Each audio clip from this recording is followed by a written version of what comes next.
Welcome back. This lesson is the fourth tip in the Setting Up the Home series, and it is all about visuals. But first, what are visuals again?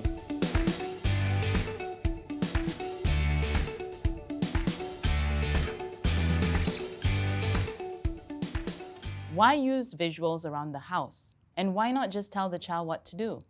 Well, firstly, we're in a generation where many of us learn best visually.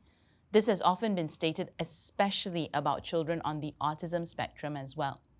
Secondly, visuals set a child up to be successful as it is a way of communicating clearly to a child and so they can see what is expected of them, particularly when it comes to the daily, weekly, or even specific routines. Thirdly, and most of all, a child can learn to follow a visual even when the adult is not present. Typical visuals that are recommended in all homes include visual schedules so that you can communicate to your child whether it's a daily visual schedule, a weekly visual schedule, a table calendar to do cross out to important dates such as parents traveling or family holidays, visual routines, again to communicate to your child, toileting routines, washing hands, brushing teeth, bathing and showering, and even dressing.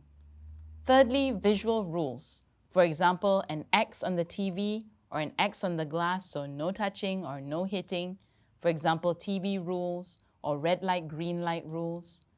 Additional visual support such as toy box labels, social stories to communicate changes and team meetings and travel. And finally, as much as we use these visuals to communicate to our children, it is important that we have visuals for our children to communicate with us.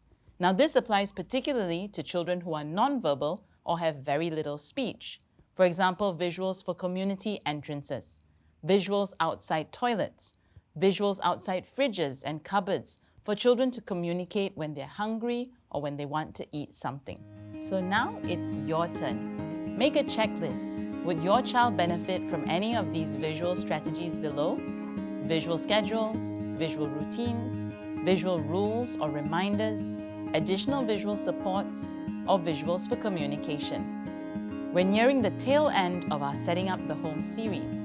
In the next lesson, we cover recommendation number 5. Let's talk PlayStations.